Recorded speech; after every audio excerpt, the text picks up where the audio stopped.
Well, we're still at war, and it doesn't look like it's ending anytime soon. The stake starts now. It does. Without a retro video. What happened? I don't know. It won't play.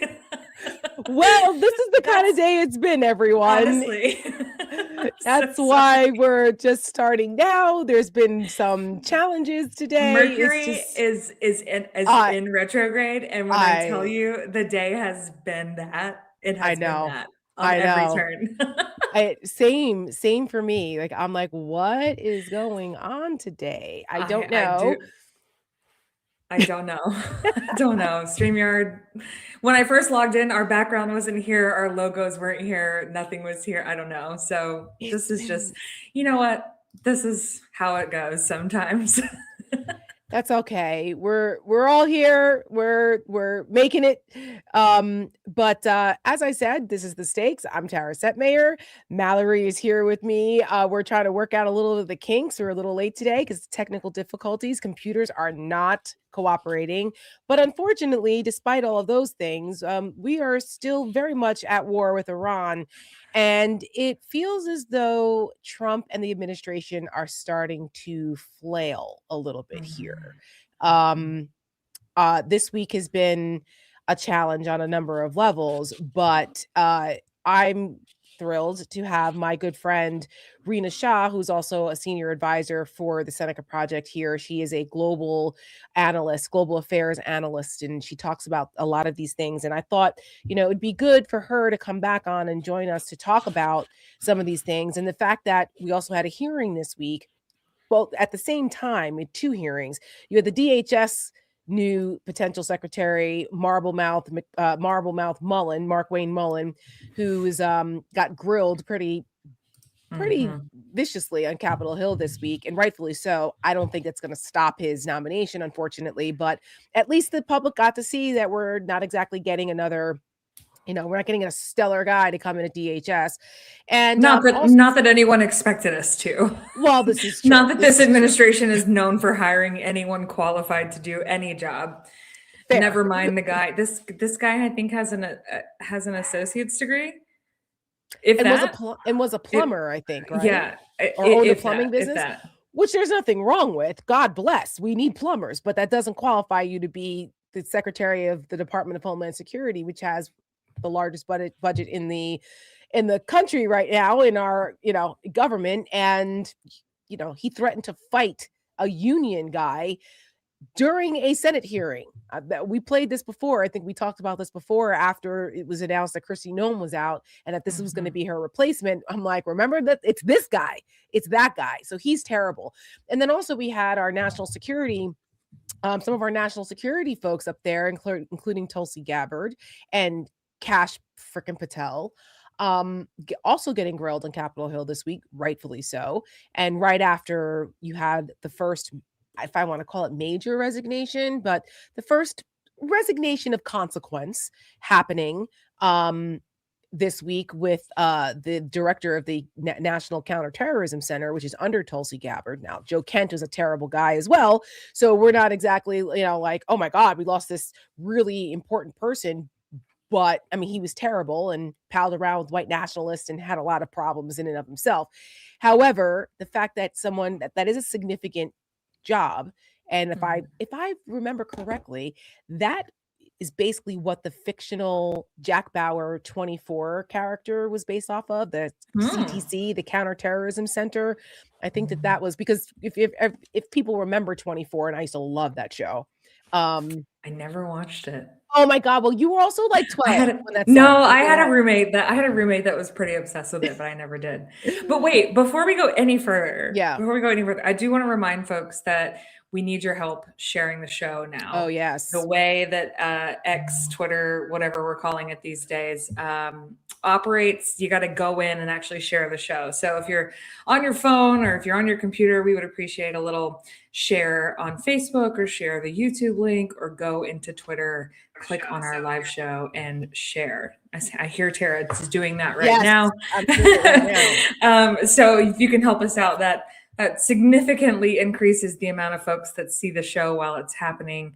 and helps us stay at the numbers we usually see every week. So thank Yes, you all for your help indeed. doing that. Yeah. There we go. All right. All I did right. it. I did it. I did it. Well, in the meantime, I mean, like, I'm like, what is happening? How also, I don't know how to switch the view right now. I see the back end. Oh, I Oh, see. you There I do? could. Yeah, yeah, yeah. Oh, wait. No. I don't know where I don't see our comments anymore. Oh, on the right-hand side, you have Yeah. an Oh, there option. they are. All Yeah, there you right. go. We're getting it together, folks. We're getting it together. So just as before we bring Rena in and actually act like adults here and have a real conversation. Like the professionals we definitely I are. know, I know. Our equilibrium is off a little bit. There's a lot going on, and there's also a lot going on with me personally. There's just a lot happening. We got some bad news with my mom and her health this week. There's like just things happening. There's just and on top of that, balancing all of our No Kings promos and trying to get those cranking those out on time. And by the way, tonight we're going to show you our latest one that we're super super proud of. It's called This Land. Excited to show you guys that later in the show. And just, you know, we're really trying to balance a lot of what's happening. And we're working on a new ad that is going to end up on broadcast next week in partnership with No Kings. So like there's so many things happening. We wish we could clone ourselves, but sometimes things happen. Life is lifing, and we're all in it together. We are all in this together. But it's been a Life tough week. is lifing. It's life. Life is lifing, guys. It's lifing on a lot of ways.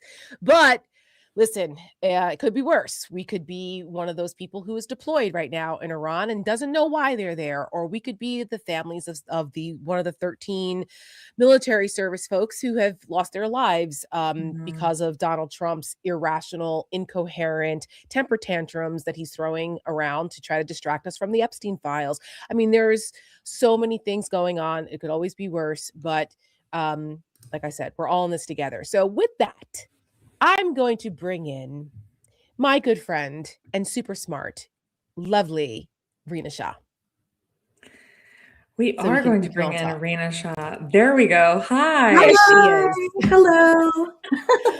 Rina. Hi, Rina. I can't believe I'm laughing. I think I'm laughing out of like maybe delirium. I'm so tired. I feel like many of us have not slept for 3 weeks. Listen, you don't have to tell Mal. She's a new mom. She's got a newborn. Oh, I know. I have been up in editing hell.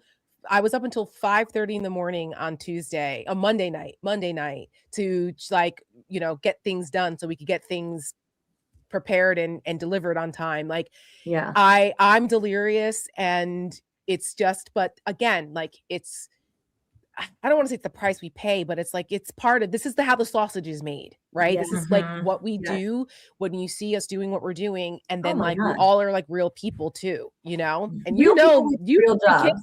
you have 3 kids, Rena. I don't all under the age of 10 and They under. are all very young and keeping me on my toes. I think a lot about the world because I think about what the world is going to look like when they're my age, you know, and I still feel young. I feel like a vibrant thing, you know. Yeah. Because you are. We are young. I just need to take a sip of water for that Yeah. one because I'm not Listen, that young anymore. I just saw, yes, you are. And I just saw Rena last night. We went to an event together. We went to the screening of this new Apple TV show called Imperfect Women.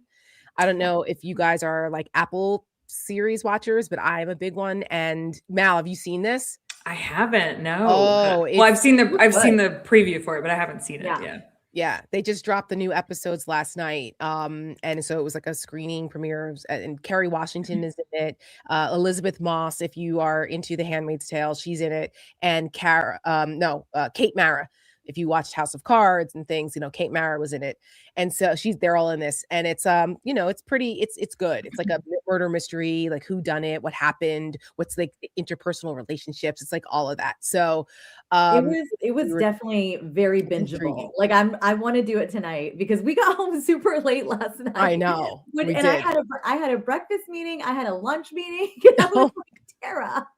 But it was so good to see you because I was telling my friend at the lunch meeting today, who's a political friend. I was like, when you have a friend that just casually drops that they went to school with Kerry Washington. Yeah, that's name true. checking Tara. I was like, I had no idea until I'm sitting next to her at this screening. She's like, oh, I went to school with her, right? Yes, I did go to school with Kerry Washington. And when we were in college, I was very, Yeah. very, very Republican. And she was very, very, very Democrat. And we used to have really spirited late night love that. discussions, let's just say, in the Marvin Center. Shout out to the Marvin Center, to anybody who went to GW, go Colonials. Well, they're called the Revolutionaries now, but whatever. And yeah, we used to sit around, and I was everybody's favorite Republican. And so we used to, because I was reasonable. I wasn't a Are crazy. you sure? I was. Reasonable. No, I was. Sure. Like, everyone was like, why are you a Republican? We actually like you. I'm like, listen, because. And I used to try to make my arguments, and they would actually listen. Now, not everybody loved those arguments, but people respected my conviction. And that's kind of consistent with, and Kerry was one of those back then. If I ever see her, have the chance to talk to her, I'll ask her, does she remember some of those late night conversations that we had? But we're all on the same side now, because the policy doesn't matter. It's like, for you, Rena, you were a Republican, you still are, but you're sane and you're trying to make the arguments of what the Republican Party used to be. Now, I couldn't do it anymore. I said, I'm out. But you work in a more of a global space. And so trying to explain to folks, like what we're supposed to be doing here, and what Donald Trump and what the current Republican Party is doing is really anathema to what you and I grew up on, fought for, worked for all of these years. Well, number one, he's not a conservative. I think that's the biggest issue I have with him on his face. You can dislike the man. You can dislike the man's sort of ideology on the front, that perhaps on the front of war, for example, right? Like, this was a knee-jerk reaction, us bombing Iran in tandem with Israel for whatever it's worth, and for whatever anybody thinks. I don't want to. I will just say I'm operating from the place that Trump told us. Okay. This is a tough topic for even somebody like me that deals in this space all the time, because we had some sense it was going to happen, right? We didn't really know when, but Trump revealed to us that the Iranians pissed him off. Yeah, pretty much. So there's this school of thought that, okay, it was all Netanyahu. When Netanyahu said, we're going to go, he said, okay. Trump said, okay. There's that school of thought. But for the sake of this conversation, I want to say, let me operate from that place, is that Trump just said, I'm teed off, that they've not responded the way I want. So let's go bomb the hell out of them. Let's go kill that Ayatollah, which everybody agrees was well, I shouldn't say everybody, right? I mean, look, most reasonable people agree. Sane people. That he needs to go. Regime yes. That has been causing terror on so many fronts. I mean, this was the Iranian Americans. If you talk to anybody who's Iranian American in the United States, they were celebrating largely, because the people who are here in the United States, we all know, they escaped that murderous regime. When the Shah was in power, was it perfect? No.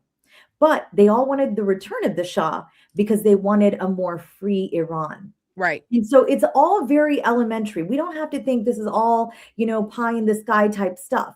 This was, to even people that are very serious military experts, there were people that actually thought this was maybe a 1-2 punch. The part where I think Trump failed and Hegseth failed and Rubio failed, they weren't singing from the same song sheet. That is a massive, massive vulnerability. And our enemy saw that within 72 hours, that these three men, your Secretary of State, your Secretary of War, and your commander-in-chief are not singing from the same song sheet. And so I think this is the part where I want people to understand that our enemies got the door wide open. If we don't think that there are other terror units, cells that are not Hezbollah, not Hamas, propping up right now, then oh my gosh, we are sorely mistaken. Hold on, Rena, just to put a finer point on that. Yeah. Most of us in the national security space that understand the dynamics with Iran and that region of the world and how complicated it is. Very. No one was saying that the regime didn't need to be ousted. I mean, when I was on the Hill, Yeah. 15 years ago, my Yeah. boss was like, the mullahs have got to go. Yep. And everyone Been has said that. And people would criticize that at the time when Barack Obama was president and the Green Revolution was happening in Iran, that was a missed opportunity for them to do something about it. The But at door was least open then. the Yes. door was open then, Mhm. and they were reluctant because it's very complicated when you start getting involved in this. And we were already mired in Iraq and Afghanistan at the time.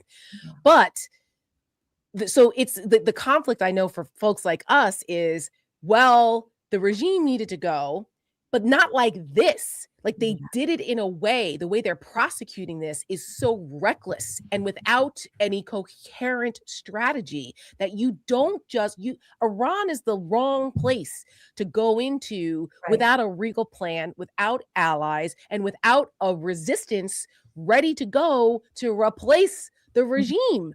They just poked a wasp's nest here. I also think that Right. we have demonstrated as a country that we're not very good at replacing regimes. I mean, Well, there's 20 that years in too. Afghanistan There you to go. replace Touche. the Taliban with the Taliban. Right. You know, and we're you know not very good about- at that. And if we were going to be good at it, I certainly wouldn't trust Donald Trump to be the one to strategize, or at this Or point, Pete anyone Hegseth. surrounding him. Or that. I feel like the three of us could have handled this entire situation better than all these so-called elected leaders or non-elected leaders. I think, in the weeks leading up to this, people were so excited, like, oh, it's going to be Rubio next, and he's definitely going to win. It's not going to be JD. And look at this, we're going to have one Republican president after the other, and Rubio's a far better bet than Trump. He shot himself in the foot. This guy in his foot and shoes that don't fit him. But yeah. I think Mallory brought up the best point, though. The best point is that Taliban talk. Because I think to a lot of Americans sitting here who maybe haven't dealt in those lands, haven't visited those areas, I ancestrally am of Indian descent, so I have some degree of understanding of how that part of the world works. My ancestors actually came from Iran. So my last name is Shah. I frequently get mistaken for Iranian, but if your last name is Shah, you can either be Iranian, Pakistani, or Indian. And from one specific state in India, which juts into the Arabian Sea. So I've studied the migration pattern of our family, and it likely originated, probably even in Saudi Arabia. But anyways, I digress. I think that cool. The thing with the Taliban, I had an Iranian friend, a Persian friend. Her last name was Shah. Yeah, very common. We're like the Smiths of that part of the world. Yeah. But I will say that the Taliban, people always think, well, is that like the same as Hamas? Well, okay, hold on. Why people support the Taliban is because the Taliban kept the lights on. If your electricity isn't working and these bad guys are coming around, you don't care if they're bad guys. You just want your electricity back on. Yeah, it's the Mussolini keeping the trains running on time. Condoleezza Rice put it best, though. And I'd be remiss if I didn't mention this. I came to you with no notes tonight, just all like heart and emotion. Did you see the opening of the show, Rena? We came to you with nothing. We came to you with We're no looking notes at the wrong. The show's colors aren't the right colors. I don't even know what's going on. I'm turning things on. And I'm like, what is this? Please, you should know this is a conversation amongst friends. Go ahead. I think it gets too complicated. People always like, well, you work in foreign policy, you work in foreign affairs, geopolitical risk. I'm like, all it says is that I'm trying to protect these companies from what's coming down the pike, what's going to hurt their interests. And so for a number of them, I can't reveal too much, but I would say we're to look shipping routes, rerouting them, these ships going down towards the southern part of Africa. So South Africa, going past the Cape of Good Hope and coming up that way. That adds 10 to 15 days to ship routing. I mean, companies are hurting in this very moment. Yeah. Right.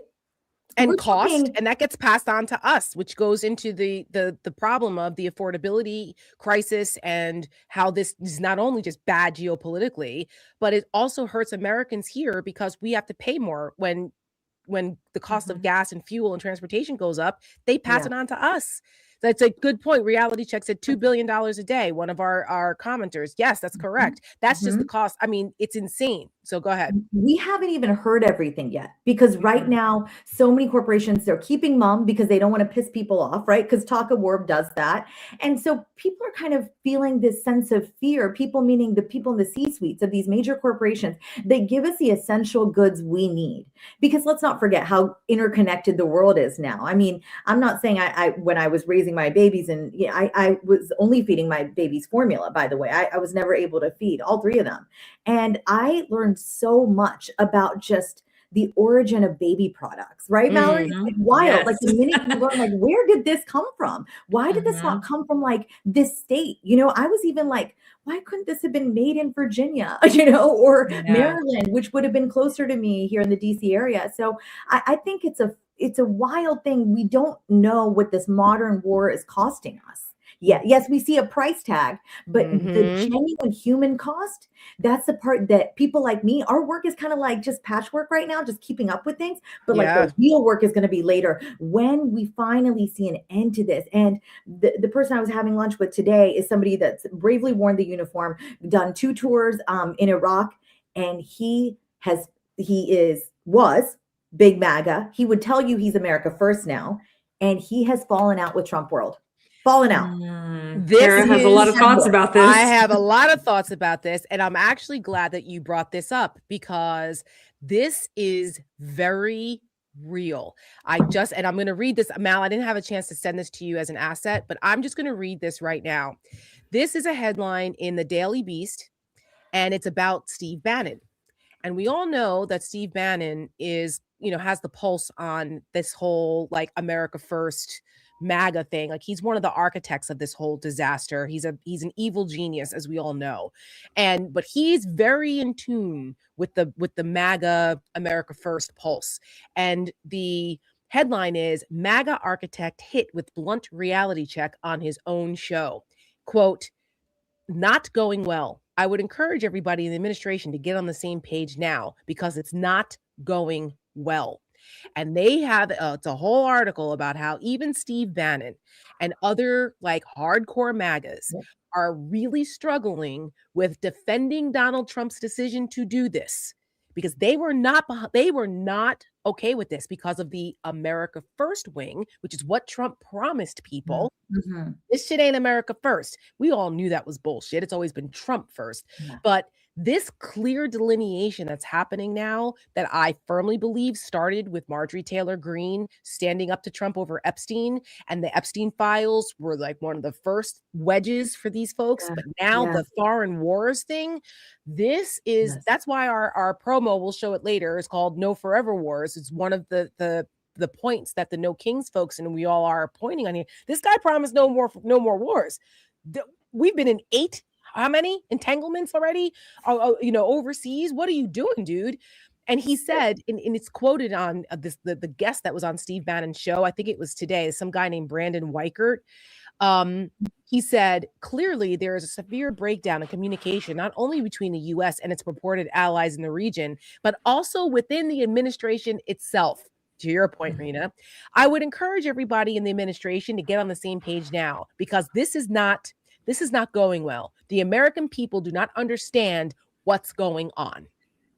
This is bad for MAGA. I'm let them fight. Well, yeah. I mean, within the first 72 hours of this, all of them had a different story. Then they came out with another story, and those stories were different. I mean, they were all talking into microphones, saying different things, giving us different reasons for why we were doing this, and none of them were worthy. Like they were all making shit up, and none of the things they were saying were worthy. They're still not. But all three of us have been in strategic communications at a high level in politics and public affairs at some point. And we would have handled it far different. Oh, of course. I mean, you would think these are pure amateurs. Like you're talking about they are. Yeah. I mean, you've got a Fox News.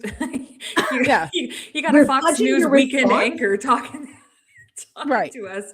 Yeah, right. I mean, our military is the greatest in the world, the greatest. I'm very proud of them. And I know that, but we also pour trillions into it, right? So it's like, okay, of course it's going to be the greatest. But I also think we have really, and we have a volunteer military, right? Is that the correct way? Sorry, I'm not. For now, I mean, Yeah. Trump is talking. They're talking about they're not ruling out bringing a draft back, which is insane. They're not, and as of today, they're not ruling out like ground troops in Iran. Yeah. Again, comms 101, you have a adept person, a adept communicator on your team. They're going to say, sir, we've just done this incredible thing. We've killed him, Ayatollah Khamenei, which everybody was celebrating. This was a very bad man. Actually, was done really beautifully, by the way. Oh, I can't believe I'm saying that about death. Well, but anyways, we're good at this. Just say we're good. Listen, we're good at this, and so are the Israelis, right? Stunning. It was really the Israelis that killed them, but it doesn't matter. We're good at executing these types of things, but the problem is there's no strategy. What was the after? Exactly. What do we do now? Same thing with Venezuela. This dumbass thought that you do the same thing that we did in Venezuela, and Iran's not Venezuela. Yeah. But don't you both agree that, again, if you have an adept communicator in the co-pilot seat, that is your job as your top press person or whoever your top comms person is to steer the ship and give the illusion of leadership. You want to assuage the fears of the public. You want to console them. You want to remove any kind of fear from their mind. Not ruling out a draft, that's the kind of stuff that gets deep red West Virginia voters that I was born and raised around, that gets them very fearful. And that would require, though, Rena, that you cared. That would require that you cared if people were scared. That would also require that you weren't in the midst of one of the greatest international child sex trafficking scandals of all time, ever. Yes. And all of this is making everyone not talk about that. So they don't care. They don't care if people are, if they know why we're at war. They don't care about any of that. And they don't care if they're communicating it well, because what difference does it make? The headlines are chaotic. People are confused.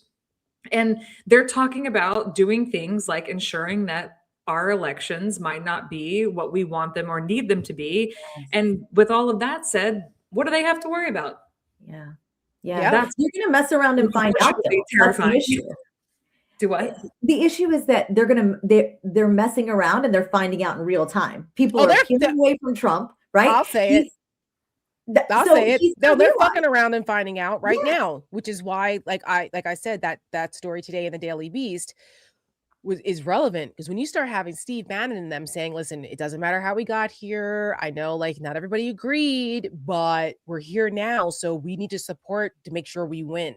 The fact that Steve Bannon can't even define what it means, what does victory look like?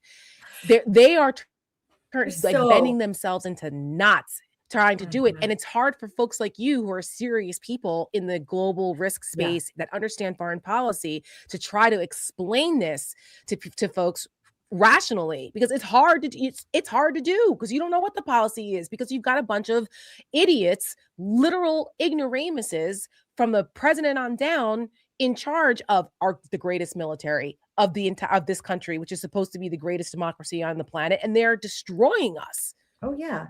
Not only that. Yeah. Oh, go ahead, Rena. No, sorry. please. No, I was just saying, if I was the principal, if he were my principal, I would march myself down to 1600 Pennsylvania Ave right now and say, call it off. We need to call this off right now. We need to pull out. It's only cyber and air right now. We haven't put a single boot on the ground. It's not too late. You need to call it off because it's going really badly for you and your legacy is jeopardized.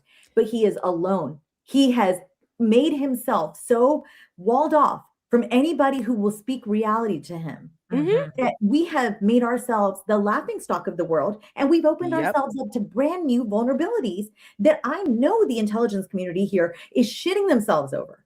All the work done from 9/11 onward? The serious national security people, because what we saw on the Hill this week, and I'll let you get your comment in, Mal, and then we're going to transition to what we saw on the Hill. What we saw on the Hill this week was a shit show. These are not serious people, which puts us even more in jeopardy, which is the frustrating part about this, because we are about to fuck around and find out as a country when the shit starts hitting the fan on US soil. Yeah. Go ahead, Mal.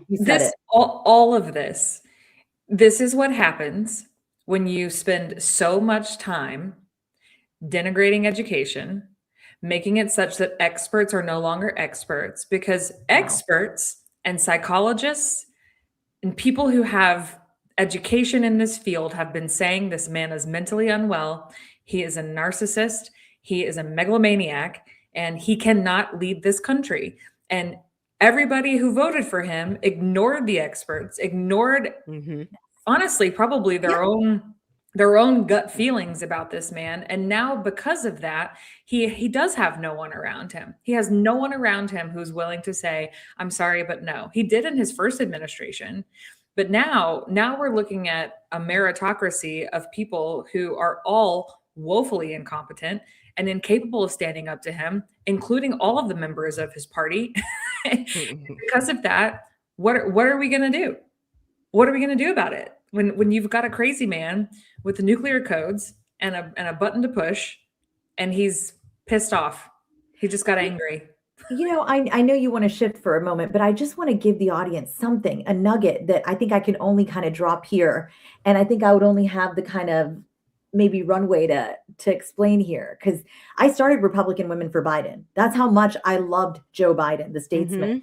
I had a lot of respect for him, and I know a lot of my good friends are very good Democrats, but I want to say I do think some part of the blame rests on Biden and the Democrats for Trump's return to office. Just for we sure. won't argue with that. No. I hope not, because I'm not trying to say Democrats bad, but the people that were the silent Trump voter this time, this darn duopoly, and maybe that's why Tara knows. I think, Mallory, you know, too, I do spend a lot of time on these women's awards trying to be the conservative in the room. Look, and I'm not even hard right, but sometimes I just feel it's important to show up and say, I'm not for quotas, guys, but I'm for ranked choice voting. You know, and so I believe systemic reform will get us to a place where we won't be left with these sorry two choices, you know. And I think, had we not seen the coronation, my good friend Amber actually, I think, was even contacted to go be part of a potential brokered convention. And she's one of the country's preeminent voting experts. She was called on that if they were not going to make it a Kamala coronation, how do we run this thing really nicely? And I think in general, I'm just disappointed by the fact that this guy came back on pure damn luck, because people thought they needed to either stay home or click for the devil that they knew. And I was like, oh, I don't know. Well, I mean that we could go down a whole different rabbit hole, though, about what that says about the entrenched patriarchy and misogyny that Americans, and specifically American women, feel. I mean, to look at Kamala Harris, despite how she got to the top of the ticket, to look at her and still think that Donald Trump was a better choice, that has much more to say about who we are as a society and the way that we view women in leadership. We could go down women. We could go down a whole on that, though, and say, I think the point I was trying to make, I just realized it, that I gave you my stream of consciousness there, because I've never said this anywhere. You know, sometimes you feel like you don't want to offend anybody sometimes, because in politics, you go along to get along and get along to go along sometimes and all this stuff. But I realized, for me, it was deeply disappointing that this is who we are as a country. And all I want to put a point on and bow on really with this is urge people to look at it as a security issue. We are less safe as a nation today, right now, on the 19th of March in the year 2026, after all that work done after 9/11, because of this man. And so when we vote, we need to understand the direct relation. I mean, we live in the Washington, D.C. area, Tara. I mean, these major cities, something could happen here. And my husband was talking about people that are building bunkers.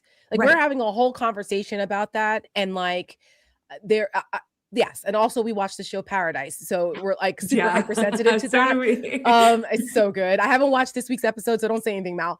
I can't watch it without my husband, who's working late this week. He's on late shifts this week. And I'm like dying, because when it comes out on Tuesdays, I'm like, I want to watch. But if I watch it without him, he'll get mad. But I might watch it. And then that's a cardinal rule of marriage. You can't do it if you're watching. You can't binge watch. I know you can't binge the show that you watch together without them, because they'll get very upset. But anyway, but that idea about being unsafe is something that we did last year at Seneca Project. right away, when everyone else again was packed up and cowering in the corner at the beginning of Trump's presidency, and a lot of Democrats were like, we can't deal, we're not engaging. We said, well, fuck that. Somebody has to keep fighting because the other side doesn't stop ever. So we put out an ad called Unsafe. And it was after, unfortunately, the horrible aviation accident that happened here in Washington. And there was all the Doge fucking douchebags that were decapitating our government and just throwing things into chaos. And we were like, we challenged people. Do you feel safe in Donald Trump's America? We did that. We knew from the very beginning, because a lot of us had been screaming this from the rooftops before the election, going, hello, you want to put these people back in because this is what's going to happen. People didn't want to listen, but we did. And we said it. And now, unfortunately, we're reaping the consequences of this. Elections have consequences, and people have hard fucking heads. A hard head makes a soft behind, as my husband's Southern family would say. Sing it, both of you, because there's no other way to put it. I mean, maybe now is the best time to talk about these people and the ones we saw on the Hill this week, because that was some tomfoolery. I'm sorry. Yes. Wait, before we move on from our troops and the horrors that this is inflicting on families and things like that. Yes. Senator Ossoff had a moment that I think people should see. So, yes, good call.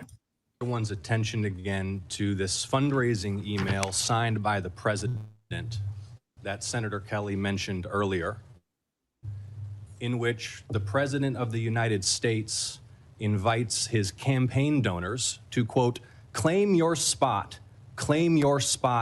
join now to receive private national security briefings, to his political donors, featuring a photo of the president at a dignified transfer ceremony with a flag-draped coffin of an American service member killed in action returning to their family. And the American people need to know that the President of the United States is fundraising for his political campaign and his PAC using images of American service members killed in action, and it's a disgrace. Amen to that. And not only did he point that out, but at the most recent dignified transfer, the family asked that there be no cameras. And what did Donald Trump do? They filmed it and reposted it. I mean, wow, I didn't know that, but that's awful. Yes. And, Mallory's a military wife. So that hits home even more for people who live this life and have, you don't do stuff like that. You never dishonor the wishes of the fallen's families. Like, what the fuck? But that again, could you imagine? No other president would ever get away with something like that. And the Republicans that you and I worked for, Rena, would have been the first people to flip out and say would have never even thought. Would have never even thought. But they would have. But if a Democratic president had done that, they would have gone on and on about how that is disqualifying as the commander in chief and how dare they, and they would have been right. So this is but yet Trump gets away with this and people shrug it off. I hope that that's not happening. I would hope that more and more, the more attention there is to this, especially now that Trump has literally gotten us into a war of choice, that more people on his side, the military families who he's betrayed and the military men and women who he's betrayed, that they start to wake up and realize that this guy has been conning them and is a fraud and doesn't give two shits about them. And they start to realize that the Republicans who don't call it out are enablers and are just as bad. I would hope, because it's the only way you start to turn this around is as people start to wake up to that. And it's unfortunate that it's taking lives being lost for this to happen. But like I said, hard head makes us off behind. And as a country, we're very hard headed. So speaking of hard heads, I love that. Senator Mullen, who is now on in the running here. He's about to become our next Homeland Security Secretary. He was on the Hill in his, the requisite Senate hearing for his confirmation. And there's a lot of bad blood between him and Senator Rand Paul. I'm not a Rand Paul fan necessarily. He's, but he's been making a lot of sense about some things lately. And the disdain between these two people is actually funny to watch. And so, Mal, you have some clips here with Yeah, Rand Paul. I've just got Rand Paul. I think this will be interesting, talking a little bit about whether or not he plans to vote. So I think there's a lack of contrition, both about the violence that was perpetrated on me, but really the violent episode he was involved in the Senate committee, where he's told the media, frankly, that he doesn't regret it. He's also told the media there is, he said it again today, that there's historical precedent for violence, that caning and dueling happened all the time. And I pointed out, well, it was illegal 170, 200 years ago. They would actually flee, and they would do it in areas they could find where the law didn't reach. Sometimes they would actually go to Canada. Sometimes they'd go from one state to the other. But the mass of civilized response, even in the 1850s or 1830s, was against dueling. That's why dueling was made illegal. The fact that he can't bring himself to say that, really we shouldn't settle political questions with violence, I think that would be a terrible example for ICE and for our Border Patrol agents. We're in the midst, I think, of a crisis where there needs to be more direction from the top. And a guy who brawls, a guy who can't even say he's sorry about, wishing violence on me and really applauding the attack that happened on me, can't come to say that. I don't know how he could, from my point of view, be a leader of ICE or Border Patrol. So I just want to point out that the question, sorry, it was a little low. The question that they were asking him was, will you vote to confirm him? And I want to point out that after all of that, he never did answer that question. Mm-hmm. He pointed out all the reasons why he's technically not qualified and would be a horrible person, but he didn't specify. He didn't say no. Well, and that's the problem that we're talking about. That's right. I mean, unless he's thinking about retiring, it's the only time that they grow some balls to say yes or no, like Tom Tillis did. But then someone in the comments made the point that but then even if he does vote no, you still have Fetterman. And as far as I'm concerned, Fetterman needs to either resign or switch parties, because this guy is worse than Manchin. No offense, Rena, to West Virginia. I was on a tangent about him today because I was like, for as much as people talked about Joe Biden's mental fitness, this man can't string together sentences and half the time doesn't make sense anymore. And why is no one saying like, hey, thanks so much for your service, but step aside.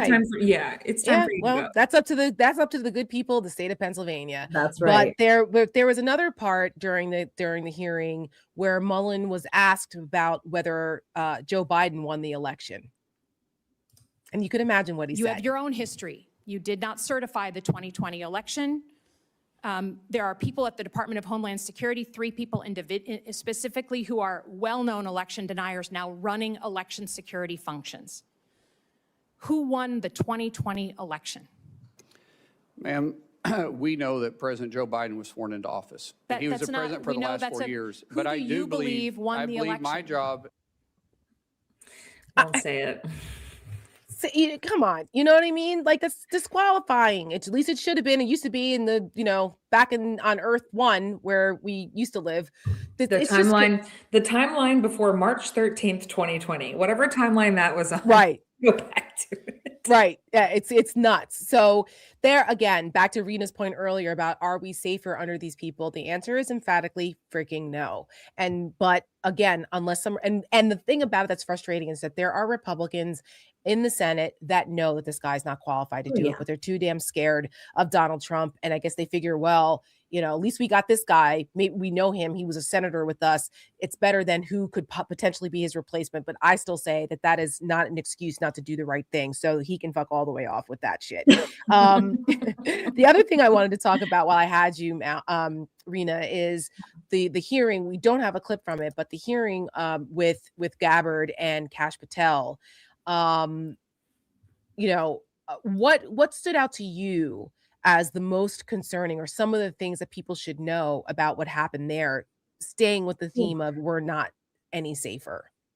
Yeah, I mean, Tulsi Gabbard, I think, showed her whole ass. Sorry. I mean, just really mooned the entire country, because she's really, not just is she inept at the job, I think her lack of knowledge was on display. I don't know that she's effective in the role. any kind of level of knowledge she displayed was just purely, it seemed, from any kind of military experience, right? Like it was just a lot of denial. She just kind of kept focusing. I made a couple notes about it for myself because she talked about strength a lot. That stood out to me. Just American strength, American strength. She would not address kind of the bigger things, which I think is sort of, well, the bigger mess. Like, you know, where is the intelligence leading us? What are some things that you can tell us that would not require you to, you know, reveal any kind of classified information? That was, I think, you know, the most telling. But here's the thing. Congress did not authorize this war. There is still no exit strategy. And all the stuff that we talk about that is maybe diplomatic in nature, back channels, using Oman, for example, that stuff doesn't get talked about by these people, even though it's kind of just general knowledge in Washington. In hearings, that's the kind of stuff that you're supposed to tell the American public. That here's what's on the table, here's what's kind of known to us, here's what we've achieved. She really, really couldn't do that. And especially after Iraq, Afghanistan, we've had hundreds of hearings on Capitol Hill where the American people have really seen the veneer pulled back on how we do modern warfare, right? Right. These people, I think, on the Hill, and I don't want to sound reductive, just kind of were there to deny any culpability. It kind of felt to not lose favor with Trump and to deny kind of any level of knowledge that might mean they give away something. We already know Kash Patel is completely unintelligent, right? So the guy is also showing his ass every day of the damn week. But I think when he shows up to these hearings, he loves to display this like defiance. Yeah. Rather than doing what's required in the job. Like I still cannot believe the great men that have been FBI directors before him. I know. And this twerp is in the job. Oh, Trying to be cool with the U.S. hockey team, slamming beers in a bizarre way, putting his girlfriend, like security details on his girlfriend and flying her on jets. It's just the SWAT team of the Nashville FBI office and flying her on the government paid for jet that we paid for. She's not even his wife. She's not even his wife. Oh, wow. Being cross-eyed. Sorry, I just had to. Shameless. Sometimes there's a little levity in it, and for me, I'm like, the audacity of this man. He can't even see straight. What do you mean? Oh my gosh. It's a good insult, right? You cross-eyed fuck. Right, there you go. Genuinely, for the Indian American community in this country, and I don't like to refer to myself as Indian American. I'm an American of Indian descent. We do not claim Kash Patel. Okay, this man is an embarrassment. We have gone generations being very, very full of pride that we do not take government assistance. Like literally, our parents are like, "You will reuse that Tupperware 20 times," and it's not real Tupperware. It's like a yogurt container. My mother would like send me to school with. I'm like, this is. What are we doing? And this guy's just sucking the government tea to the point where we're like, yeah. And they at the same time where they're cutting, you know, veterans' jobs at the VA or you know, suicide hotlines or mental health services or, you know, programs for kids with cancer or I don't know, completely defunding USAID and, you know, SNAP benefits and the Department of Education with kids that need their special ed. Like, but Kash Patel's flying around is 26-year-old wannabe country star girlfriend on and using FBI SWAT team members. Like I feel bad for the good men and women of the FBI who have to function under this guy. I mean, he's also like sorely unqualified. Yes, he's never been in law enforcement. No, all of them are. All of them are. I exactly. mean, it's a disgrace. To some extent, you could be like, okay, this is a person, but then you're like, wait. Her level of ineptitude was just, I think, horrifying for me because there was one question exactly the question about the imminent threat. I kept dodging it because there wasn't one. Yeah, there wasn't one. And Joe Kent in his resignation said as much. So the timing of his resignation was definitely on purpose, because that hearing was already scheduled. So he knew that they were going to have to answer for that. And so that was kind of almost like a tipping them off to like, ask about this, because I've got news for you. There was no imminent threat. It's all bullshit. And to your point and how you started up coming full circle, and then we'll thank you for your time. You said that Donald Trump launched this war because he was upset with the Iranians, which is exactly what happened. He threw a freaking temper tantrum and started dropping bombs. And now here we are. It's the most bizarre moment, because it's like he knows this is bad for him, but he doesn't care. No, he doesn't. And I think maybe there might come a point where he like wakes up a little bit, but it'll be too late then. I mean, we all know Ivanka is his favorite, right? Guess who's making money off this whole thing? Who's gravy in this whole thing? The Kushners. Of course. The Kushners. Yeah, the absolutely. Kushners who are living life in beautiful Florida. Their kids all go to private school. They're Orthodox Jews.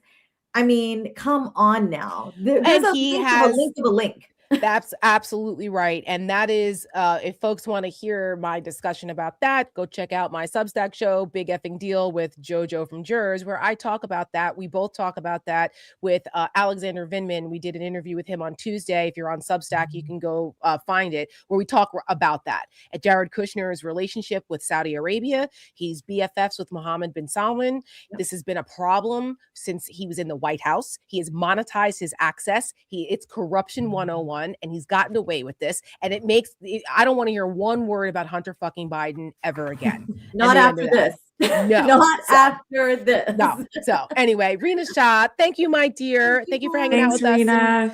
So nice giving us your see you. perspective. Love you. See you later. You both. Bye. Take care. Bye. Always so good to see her. I know. She's such a button of sunshine. I love her. But yeah, like the whole Jared Kushner thing, it was reported that he was out in Davos soliciting money for his private equity firm. When he promised that he would, when he promised that he wouldn't get back into government and do this. Like, we all know that that's the only reason why. The guy got $2 billion in his private equity firm when he left the White House the first time. Now he's trying to get $5 billion more. And he's got a direct line to Saudi Arabia, who's benefiting from this. I had this conversation with my husband not too long ago, but I just for what? Like, just go home, enjoy your massive house, enjoy your wife, enjoy your kids. You don't ever have to work again a day in your life. Just for what? I just can't wrap my head around this oligarch mindset of more, must have more, must control everyone, for what? Are you so deeply unhappy that the only way that you can find worth in yourself is to just keep hoarding wealth and conquering more? I just can't. I'll never understand it. How unhappy do you have to be to want to be anywhere else but your house when you're a billionaire? I know. Listen, I encourage people to read the book Kushner Inc. that Vicky Ward wrote a few years ago. It gives you a lot of insight into Jared Kushner's upbringing, his family dynamic, and it really informs you why he's the way he is, because his brother is very different. His brother's completely different than him. And I waited on him once. That's all I got for you. His brother or Jared? No, Jared and Ivanka. In New York. Well, how did they treat you? They were nice. They were, that's good.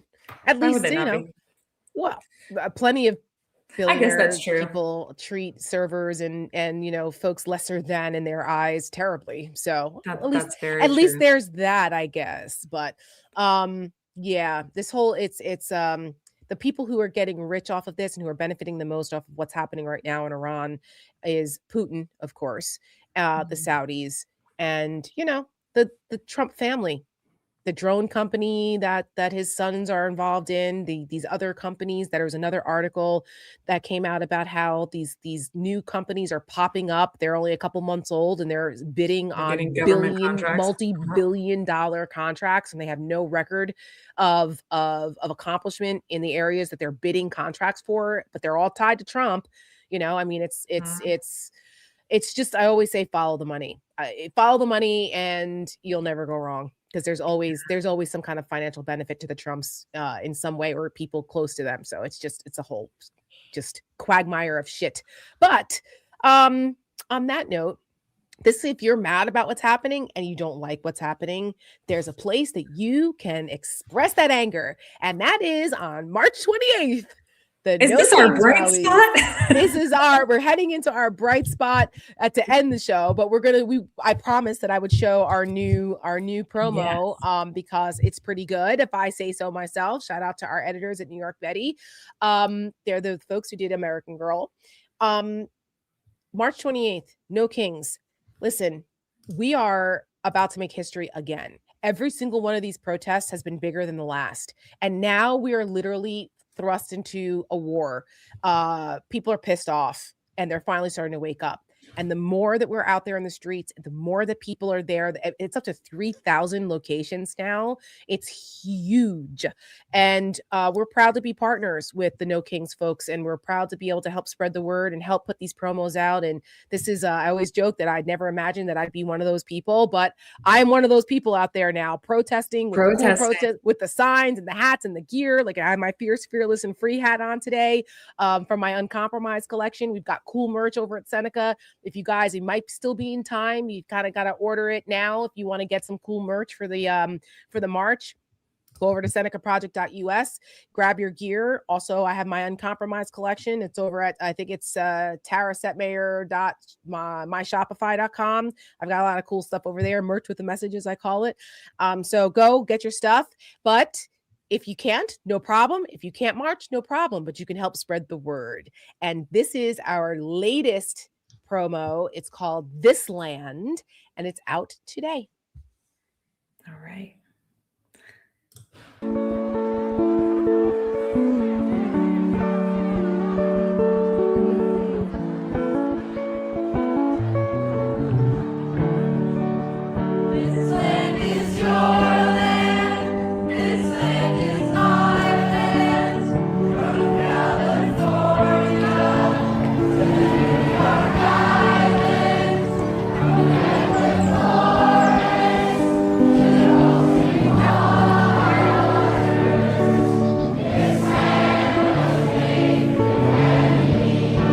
From all walks of life, people that are different come together and stand for America, democracy, peace, and justice.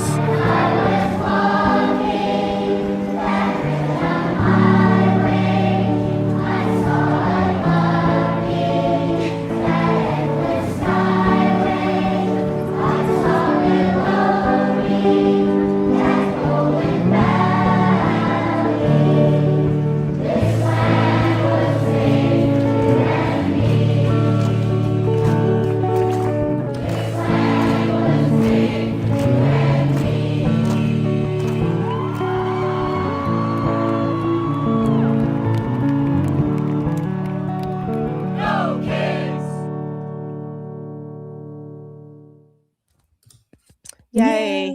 That's the ad. Applause. Yes, that's the ad. I was up until 5:30 in the morning editing and working on.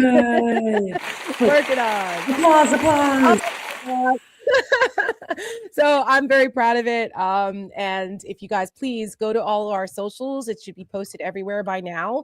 And share, please. Let's get it to go viral. Let's get lots of people to see it. And and we have one more coming. So, all right. Well, on that note, we need a bright spot. I mean, This Land is a bright spot because, it's like the ultimate protest song and it gets you going like, we have a beautiful country. Well, it is still Women's History Month, despite the fact that this administration would like to try to erase our history and try to make women just barefoot and pregnant and get married when they're 16 and not have careers anymore. And of course, we say, fuck that. So this week, my bright spot is about some badass chicks and the history of women firefighters. So I was unaware of this. I did not realize that there was an all-women's wildlife firefighting team. And this started back in 1971. The Bureau of Land Management had their first all-women wildfire firefighting team. And this was a big deal back then in the 70s. Okay. This is women's lib and all of that. And, women really, really had to fight to prove that they were worthy of doing jobs like this. I mean, being a firefighter is an incredibly difficult job to begin with. And it's an extra level when you start talking about these wildfires.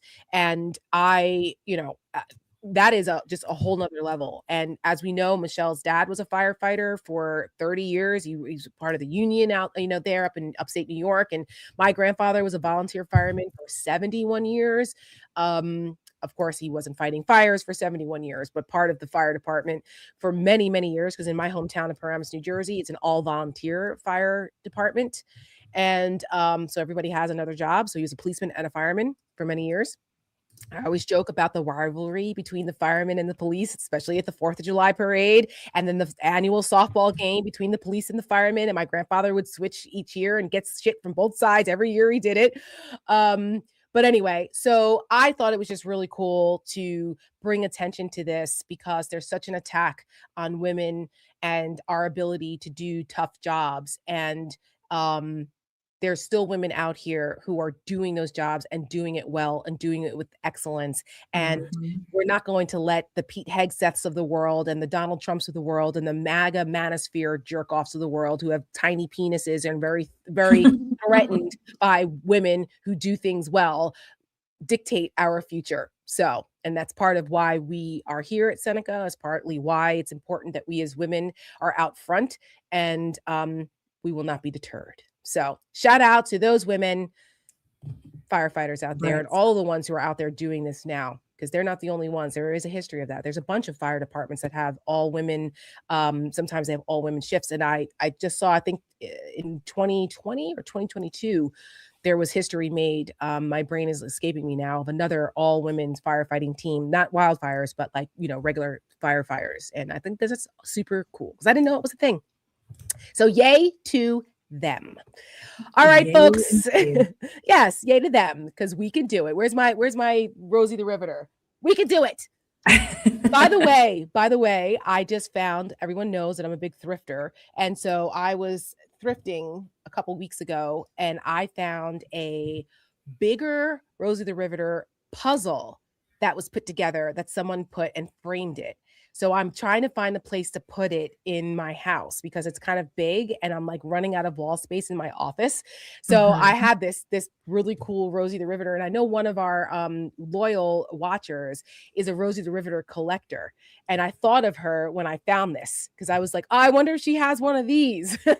So yes, maybe I'll bring it in and I'll replace this one and I'll put it up here somewhere. But it's or at least show it. Yeah, I should. Next show, I'll show it before the end of Women's History Month. So anyway, on that note, thank you guys so much. We will play you out with This Land again, and we will see you guys next week for the stakes. And don't forget, you can follow Mallory and her cool podcast, Pretty Furious, with her and Maggie. You guys have seen them. They step in sometimes when I'm not available, and I appreciate them. So check out Pretty Furious. Also, JoJo and I do our show on Substack, Big Effing Deal. Every, the Jersey Girls, we got to have an effing something in there. So we do it every Tuesday on the Siren over on Substack and on YouTube. So go check us out there. And of course, I do my Uncompromised Substacks on Mondays for Manic Monday and other days, depending on what's happening. I can't clone myself, but we're around. You can see lots of us. You don't only have to watch us on Thursdays. So different places, all online. Yes. So thank you very much. Please support us, senecaproject.us if you can, and spread the word on This Land. And we'll hopefully see you on March 28th, because next week it'll be right before the protest on the 28th. It's coming up big. Yes, it is. All right, we'll see you then.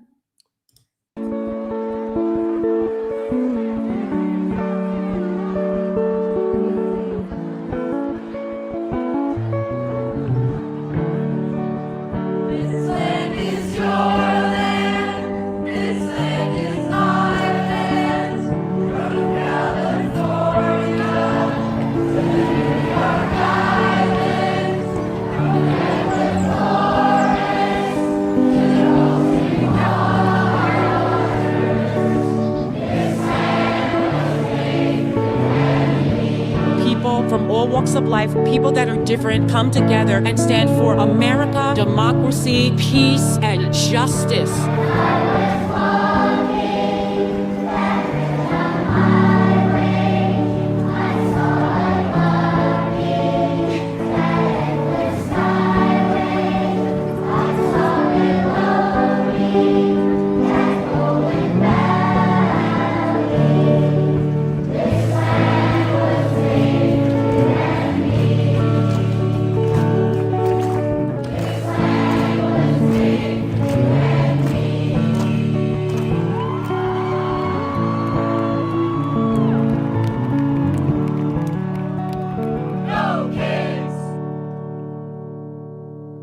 No new wars. We don't need the wars. The United States launched Operation Epic Fury in Iran. The president posting wars can be fought forever. This is a war of choice by President Trump. We don't need another endless war. He's bombing all around the world, kidnapping presidents of other countries. This has to end. No one man can decide who to go to war with. Trump is acting unilaterally. He never asked Congress. He never asked us. We, the people of the United States, are here to tell the Trump administration, you may wage this war in our names, but not with our consent. No kings! No kings! No kings!